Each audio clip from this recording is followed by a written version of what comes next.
Hi, everyone. My name is Emily DeSimone with the Garden State Film Festival, and here with me today I have Anthony Grasso, Diane Harrington, and Jen Plotsky for the film Crumb Cake. Guys, how are you doing today?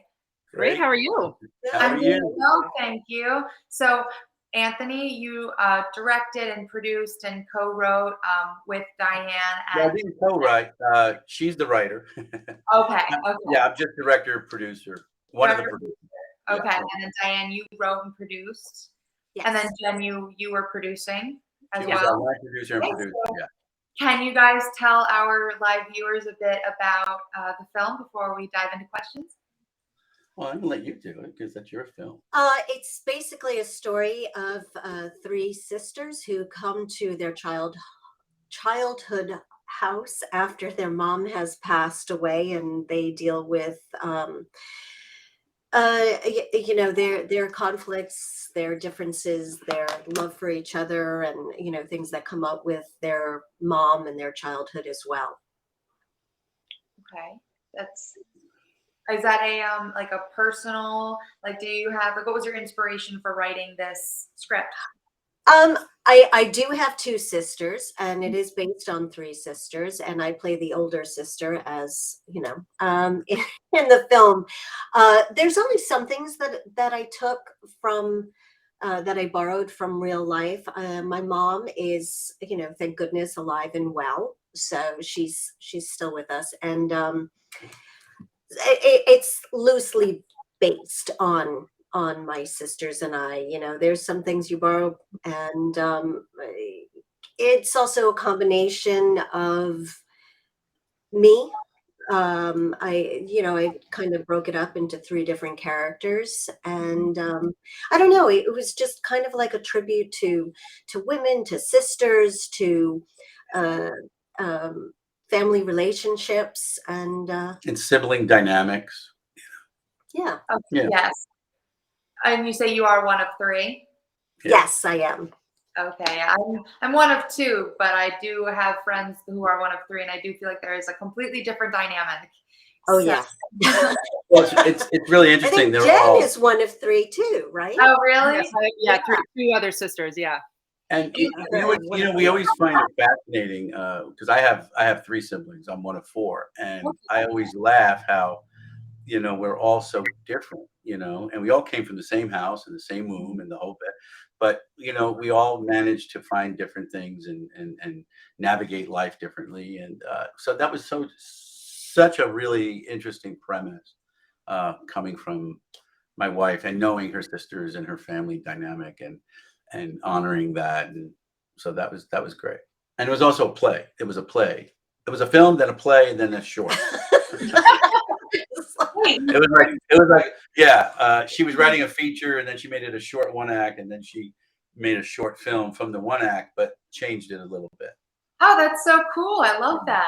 And I got to direct the play version, so I really felt very connected to the piece. And the two actors that were in the play version are in the film version because our chemistry was so good that we decided to keep it going. Yeah. And their names are Carol-Ann DeMarco and Leanne West. And then we approached Jen because I've worked with Jen on The Long Commute that was there last year.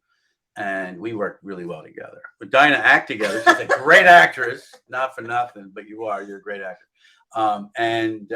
So it was a no-brainer, and she jumped on. And I have to say, of the many times I've worked with different people, it's beyond pleasurable. She is like on it, on it, on it. We actually gave her a shirt that said "on it." No matter what we needed, she'd be like, "I'm on it," and got it. Yeah, got it. I got it. That was it. Got it. But she just. I mean, we shot this during the pandemic, so we had literally 8 people, including the cast. Yeah. When during the pandemic did you film this? This was in May of 20. It was the first weekend in May of 2021. Yeah. So the pandemic was real, and we had to have testing and the whole thing was very safe. We basically lived at the house we shot in, so no one actually left, which was great. And the cast was of 5 or 6, and including me, 7, and then the cast. So it was like 10 of Oh, us. you mean crew? Right, crew. I mean crew. Yeah. I'm sorry, crew. Because I was like, I need a drink. Crew. Too Um, early. So, how would you say COVID affected well, everything? it delayed us. It delayed us twice. Yeah. Yeah, A lot. because we were supposed to shoot in April 2020, and then we rescheduled for September 2020. And then the location changed based on the fact that, Health hazards. yeah, so that was a concern. And Yeah. and then just the delaying of post and all of that stuff came into play. So The thing that was nice about it though was that we kind of, because it was May of 2021, that was during, if we can all remember our timelines, there was that first dip that was happening in COVID, and everyone sort of naively thought like we were coming out of the pandemic, and we were like, great, we can kind of go back to work. And at that point, everyone was getting vaccinated, which was helpful for us. And a lot of people just got vaxxed. Yeah. Yeah. So everyone was vaccinated. And like Anthony was saying, we all stayed in the same, it was like theater camp. We were all staying in the house. We had this beautiful house in Cape May that we shot at. That's our location. But luckily it's this huge house and everyone could stay there. So like you're saying, like no one was leaving and exposing themselves to anything. So it was really, it was terrible to get delayed so much. I mean, that happened to so many people. But it worked out really well in that sense of the timing and the location kind of working well for our COVID, the restrictions. And Jen was our COVID, personnel. She was our producer. She was everything. I mean, everything. Well, we did it that way because, really, it was definitely, I mean, life imitates art, and it was definitely a family affair. And we kind of wanted to keep it as small as possible because of COVID. So I was like, well, I am very, very familiar with doing, wearing multiple hats on a set. So I was like, fine to just kind of take care of a lot of the things so that you could have less bodies. Yeah, she was taking photos. She was cooking. She was running. I made eggs. It was crazy. I mean, I have to say it was an amazing experience. First off, it was working with my wife. That was our first time really us together working with her on camera, because she worked on my film when I was on camera, but you were producing, and she was also involved in taking care of the production. But this time I got to actually take care of her and see her story come to fruition. So that was awesome. That was great. Yep. Yeah. Yeah, I don't know if you have any other. You said you turned this into a one act. That's so cool that you got to turn it into a stage play. Yeah, it was really interesting because I wanted to get back into being on stage, and I wanted to be involved with this theater company. And I initially was just going to be the writer and, have the actors in the company, because I wasn't involved in the company yet.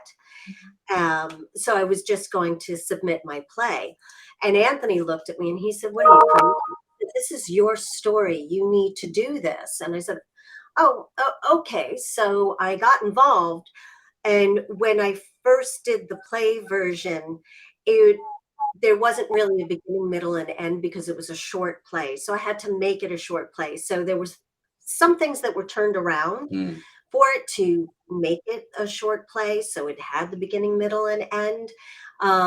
So I borrowed some of the stuff from the play version to enhance the short film version. So it was kind of like they were all kind of intertwined together, which was kind of cool. And it was different. And then it also became a published play, which was, so but it's also a different name. Yeah. But it's a different name though, too. It's called For My Mother in that. Yeah, For My Daughter. For My daughter. I get it. I'm gonna not say anything. For My Daughter, and I know we're a comedy team. But for the film version, for me as a director, I have to say it was a pleasure that it was the same cast that did the play, because they already had sort of like a rehearsal process, where in most films you don't get. So they really had such a running start because of that. even though we went back and did more rehearsals for the film because the ending changed and there was a whole thing about the crumb cake, if you will.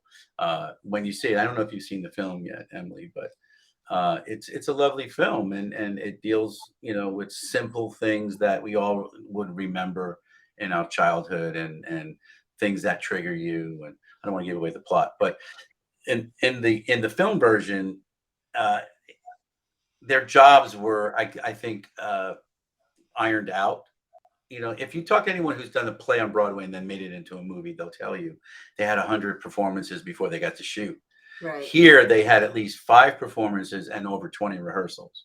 So that in itself is amazing, because Jen will tell you we've done hundreds, not hundreds, but maybe 50 shorts, and independent projects over the last 6 years, and there's no rehearsals. Right. There's no rehearsals. You get maybe a read through or 2. And then you show up, you better be memorized, right, Jen? Yes. So that part of it was awesome. For me as the director, as the maestro, it just really helped with things. And we shot that in 2 days, 21 pages, which is unheard of. Yeah. Yeah. It's crazy. I'm doing one now coming up, and it's going to be 3 days, and it's 18 pages. 3. So we lost a full day and crammed. So we didn't get a lot of extra takes. But again, they were rehearsed. So a lot of the performances was there. Right. Yeah. And the good thing was we didn't have to change locations, which made it really helpful. I mean, it definitely, like, we were all looking at it going, this is really ambitious, but the fact that we did have a very tight crew and one location helped significantly. Yeah. And like Anthony's saying, that everyone was, really knew what they were doing going into it. Yeah. And I have a great crew. I have to mention, Miguel Garzon Martinez. He was my first AD. He was my director of my last film, The Long Commute. So we have a really great shorthand, and he was also our editor. So I really wanted him on set because it can help, see how things are going to cut. And then we had a trusty DP who I worked with like 16 times, Teru Nakashimo. No, Nakoshubu. I can never say his name right. Nishishubu. There it is. Nishishubu. He's an incredibly talented DP, and I turned him on to a lot of new friends of mine's work. He just shot 2 features for them. So it's just it's nice to be able to share, your crew and the people you respect.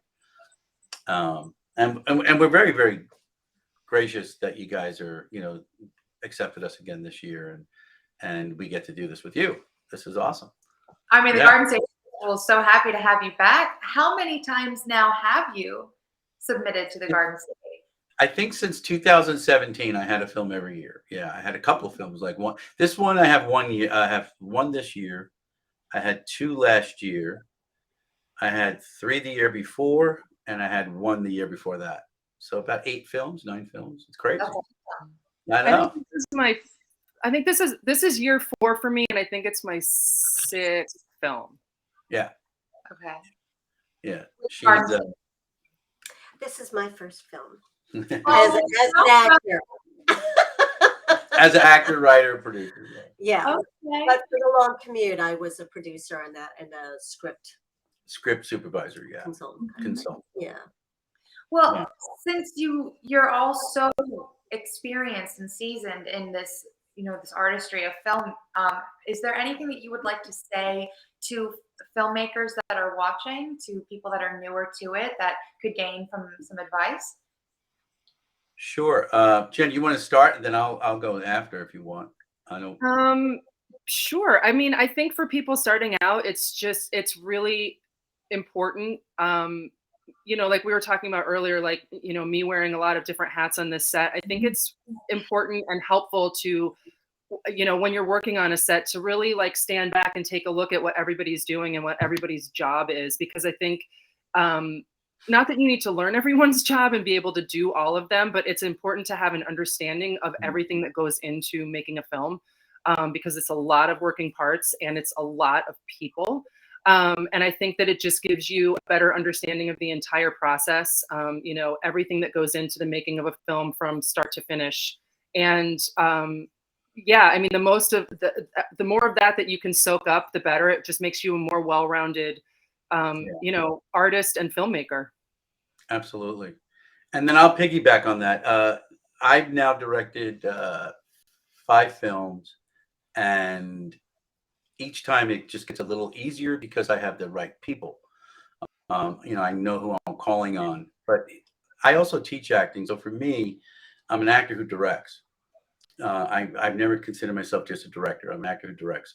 And I tell my students this. I go, if you have an idea, fulfill the idea and surround yourself with people who are making art, who know what they're doing, and then combine resources.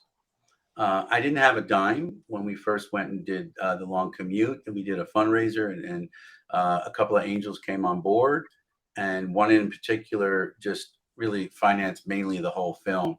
And I didn't even know if that was ever going to happen. So I think what I'm getting at is have your idea and push it forward, and then you'll see it become something else. And it's exciting to take something from nothing, and just an idea, and then to see it on the big screen, and that you did that. And I will say, you definitely call Miss Plotsky. I don't know. She's producing. I know she's acting way more now. So get her while she's hot. Thank you guys so much for taking the time with me today. I so appreciate it. And know our live. So guys, come see Crumb Cake at Asbury Hall on Saturday, March 25th from 2:45 p.m. to 4:45 p.m. Diane, Anthony, and Jen, it's so great to see you again. Have a great rest of your day. Thanks so much, Thank Emily. you You so too. much, Emily, and I'll see you there. We will see you there. We'll see you there. Bye, guys. Bye.